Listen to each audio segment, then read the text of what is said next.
안녕하세요. 일신여자상업고등학교 교무기획부 김현태입니다. 오늘은 EBS 온라인 클래스에서 학생들의 이수 상황을 확인하는 방법을 안내하고자 합니다.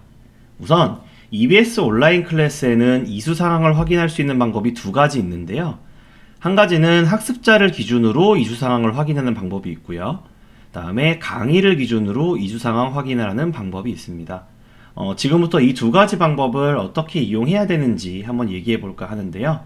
자, 우선은 메인 화면을 띄우고요. 이 우측 상단에 보면 강좌 관리라는 버튼이 있습니다. 이 강좌 관리를 눌러주시고, 자, 그러면 이제 우리 강좌 만들기는 많이 해봤잖아요.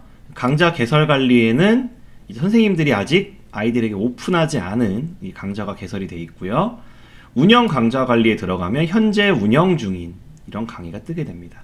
그래서 운영 강좌 관리에서 강의를 눌러줍니다. 예, 그렇다고 하네요. 자, 그러면 이게 이제 평소에 보던 화면이죠. 그래서 1차 시, 2차 시가 있고, 뭐, 2차 시 뭐 이름을 변경한다거나, 뭐 이동시킨다거나, 지금 오픈 다 돼 있네요. 자, 우리가 오늘 필요한 거는 강좌를 구성하는 게 아니고요. 이제 왼쪽에 보이는 이 학습 관리 버튼을 눌러줘야 됩니다. 근데 이걸 누르면 아이들의 정보가 쫙 나오기 때문에 또 오늘도 PPT로 대체하겠습니다. 자, 보겠습니다. 학습 관리 버튼을 누르면 지금 보시는 화면이 나오게 되는데요. 오늘도 아이들의 정보는 모자이크 처리를 했고요. 학습자 기준 학습 관리 창이라고 저는 불러요. 보통 학습자 기준. 왜 학습자 기준이냐면 이 왼편에 보이는 게 다 아이들, 학습자들의 이름인데요. 이수를 했던, 이수를 하지 않았던 모두 표시가 됩니다. 모두 표시가 돼요.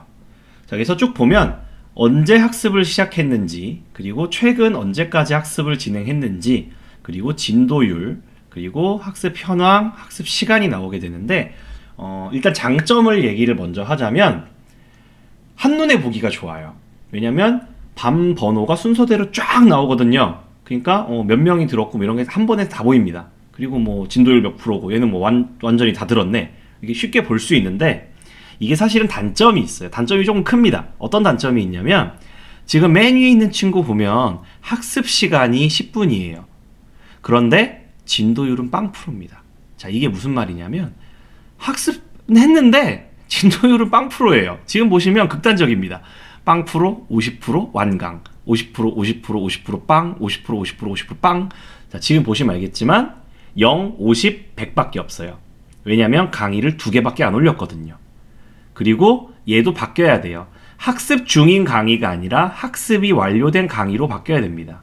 그래서 여기 위에 보면 느낌표로 설명을 해놨어요. 동영상 강의 학습 완료 기준은 해당 강의 전체 시간 대비 67%, 그러니까 3분의 2가 되겠죠. 67%를 학습하면 학습 완료로 처리됩니다. 위에 좀 급하게 얘가 나왔는데 많이 급했나봐요. 진도율과 학습 현황은요, 학습 완료 처리가 돼야만 카운트가 올라갑니다. 그래서 10분을 하든 20분을 하든 아무 소용이 없어요. 67%를 학습해야 이 카운트가 올라가요. 그래서 이게 좀 단점이고요. 그리고 사실 굉장히 치명적인 단점이 있는데 뭐 그걸 얘기하기 전에 장점을 하나 더 볼게요. 자, 여기 보면 학습자명이 지금 모자이크 처리되어 있지만 클릭할 수 있거든요. 네, 클릭하면 이렇게 됩니다. 이 해당 학습자에 대한 상세 내역이 떠요. 그래서 이 학습자가 뭐 1주차의 첫 번째 강의는 다 들었고 두 번째 강의는 9초 들었다. 이런 것까지 다 나옵니다. 그래서 개별적으로 학생들의 수강 이력을 확인하는 것도 가능해요. 아니, 이렇게 좋은데 뭐가 단점이냐? 보겠습니다. 자, 지금 이 방금 봤던 거는 학습자 기준이라고 생각하시면 되고요. 이게 기본 화면으로 뜹니다. 그래서 학습자 기준으로 학습 관리를 할 때의 장단점입니다.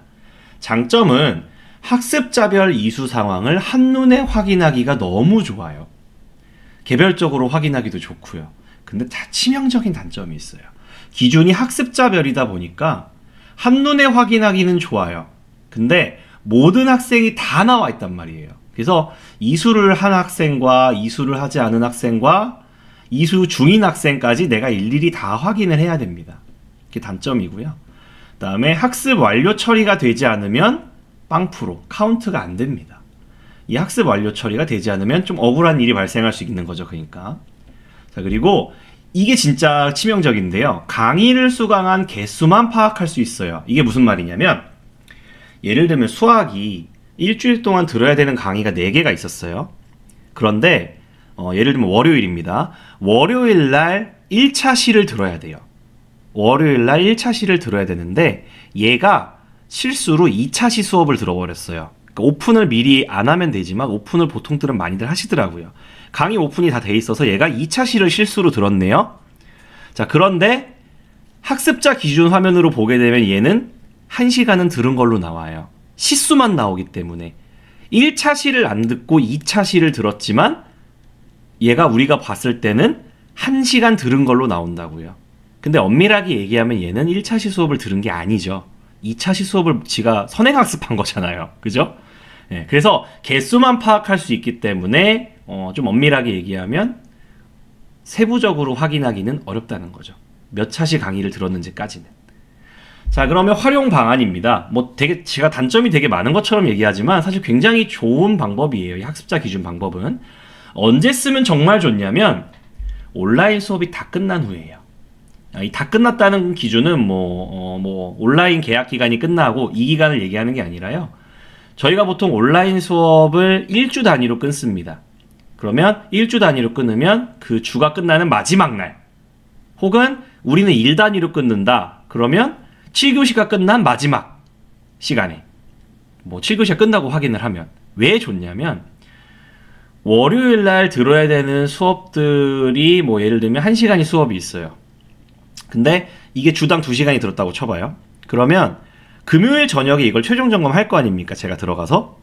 그러면 정상적으로 수업을 들었으면 얘네는 전부 완강이 떠야 돼요. 그러니까 어떤 애들만 골라내면 돼요? 완강 아닌 애들만 쭉 골라내면 돼요. 그래서 온라인 수업이 이제 1시간이 끝날 때가 아니라 한 주가 끝나거나 한 달이 끝나거나 한 강좌가 다 끝났을 때 미수한 소수의 학생을 확인하는 데 유리한 게 바로 학습자 기준 방법입니다. 그러니까 종합적으로 정리할 때 좋다는 얘기죠. 자, 그러면 이제 두 번째 방법을 볼 건데요. 두 번째 방법은 학습자가 아니라 강의를 기준으로 하는 방법입니다. 자, 그러면 강의 기준 방법으로 넘어가야 되는데요. 자, 학습자 관리, 이제 기본 화면, 학습자 기준에서 강의 기준으로 넘어가는 방법은 이 학습자 기준 화면 상단에 보면 요 화살표 버튼이 있습니다. 누르면 이걸 강의로 바꿀 수가 있어요. 자, 그럼 이걸 강의로 바꾸면 어떻게 되느냐 보겠습니다. 자, 요렇게 바뀌어요. 죄송합니다. 죄송해요. 이거 아니고요. 네, 이렇게 바뀝니다. 죄송합니다. 네, 이렇게 바뀌어요. 자, 이 화면에서는 내가 올린 강의, 지금 저는 2개를 올려놨어요. 2개를 오픈해놨습니다. 오픈해놓은 강의. 내가 오픈해놓은 강의의 차시별 이수율을 볼 수 있어요. 제 지금 1차시 강의는 89%의 학생들이 완강을 했고요. 2강은 지금 18%가 완강을 한 상태입니다. 자, 그래서 이렇게 볼 수 있는데 이게 의미가 있나요, 저희한테? 의미가 없어요. 자, 우리 교사들에게 중요한 건 이 오른편에 있는 강의별 수강 이력입니다. 딱 봐도 벌써 느낌이 오실 거예요. 네, 그렇죠. 학교 수업하는 거랑 똑같아요. 네, 내가 1차시 수업했으면 1차시를 누가 다 들었고 안 들었고를 차시별로 보는 게 바로 강의별 수강 이력입니다. 자, 이제 클릭할 건데요. 이걸 클릭하면 학생들의 정보가 나오기 때문에 또 PPT로 넘어갑니다. 자, 이런 화면이 뜹니다. 강의별 수강 이력 버튼을 누르면 이런 식으로 화면이 뜨게 되는데요. 자, 이 화면을 보시면 이제 우측 빨간색 박스부터 설명을 하겠습니다. 극한이라는 신세계라고 이름이 떠 있어요. 네, 이게 바로 그 차시의 강의 이름이겠죠. 네, 해당 차시별로 이렇게 다 수합이 됩니다. 1차시를 들은 애들이 이렇게 오른쪽에 쫙 표시가 돼요. 자, 그런데 여기 보니까 한 명이 수강 중이네요. 이 친구는 아직 다 듣지 못했지만 34분을 들었다는 것도 알 수가 있습니다. 자, 근데 여기 보시면 표시가 안 된 게 하나 있어요. 어떤 학생이 표시가 안 돼 있죠? 네, 그렇죠. 수강을 하지 않은 학생, 미이수 학생은 표시가 되지 않습니다. 그래서 결론은 차시별로 수강을 하고 있거나 완료된 학생만 파악할 수 있어요. 그러면 미이수 학생은 어떻게 합니까? 선생님들 명렬표 가지고 계시죠? 명렬표에서 이 학생들을 제외한 학생을 뽑으시면 돼요. 네, 속어법으로 처리하시면 됩니다. 생각보다 별로 안 걸려요. 자, 그럼 장단점을 한번 보겠습니다. 장점은요, 정말 강력한 장점이죠. 해당 차시 수업을 이수했거나 이수 중인 학생이 파악이 쉬워요. 명렬표만 있다면 미이수한 학생도 파악하기 어렵지 않습니다. 그리고 다 듣지 않았지만 듣고 있는 학생도 파악이 가능하다는 것도 상당한 장점이 되겠죠.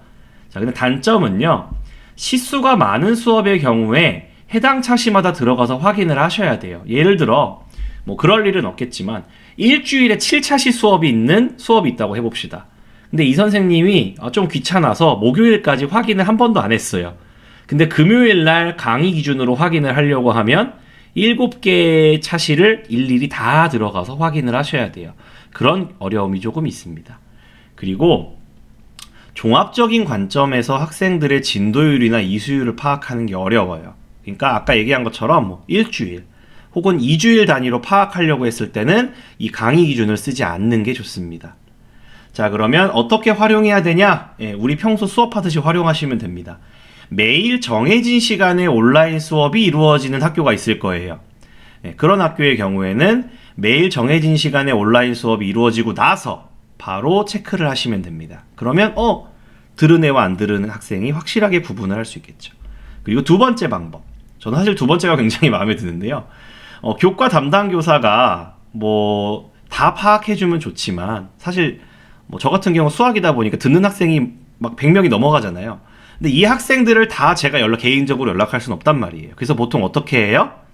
수업 안 들은 학생을 찾아서 담임 선생님께 연락을 드리죠. 그래서 교과 담당 교사가 특정 차시 수업을 듣지 않은 학생을 찾아야 할 때 굉장히 좋습니다. 1차시 수업 안 들은 뭐 김땡땡, 그러면 얘는 몇 반이니까 몇 반 담임 선생님이 알려드리면 되겠구나. 이런 식으로 해당 차시 수업만 파악해야 하는 경우에는 정말 수월하게 사용할 수가 있습니다. 사실 저는 이 강의 기준이 굉장히 익숙했던 게 저희가 학교에서 수업할 때 강의 기준으로 하죠. 네, 학습자 기준으로 하는 거는 이제 개별화 수업인데 그거는 사실상 하지 않죠. 잘 어려워요. 그래서 학교에서 하던 것과 굉장히 유사하게 매 차시별로 파악이 가능하다는 것이 이 강의 기준의 장점이 되겠습니다. 자, 결론을 내려볼게요. 제가 이제 강의 기준에 빠져가지고 강의 기준을 굉장히 이제 찬양을 했지만 결론을 내려보면요, 전체적인 상황을 봐야 할 때 혹은 과정이 다 끝난 후에 종합적으로 봐야 할 때는 학습자 기준이 압도적으로 좋습니다. 예, 압도적으로 좋아요. 근데 평소에 우리가 매일매일 학생들의 이수 상황을 파악할 때는 강의 기준으로 이수 상황을 파악하시는 게 좋습니다. 그러니까 전체적으로 볼 때는 학습자 기준, 차시별, 매일매일 파악할 때는 강의 기준으로 쓰시는 게 업무할 때 굉장히 효율적이다. 이렇게 볼 수 있겠습니다. 자, 긴 영상 시청해주셔서 감사하고요. 오늘 숙제는 행복한 교사 되기가 숙제입니다. 요즘 온라인 계약 급박하게 준비하느라 다들 너무 힘드실 겁니다. 코로나19 때문에도 너무 힘들고요. 자, 이 힘든 시기 잘 이겨내시고 모두 행복한 교사가 됐으면 좋겠습니다. 이상 일신여자상업고등학교 교무기획부 김현태였습니다. 감사합니다.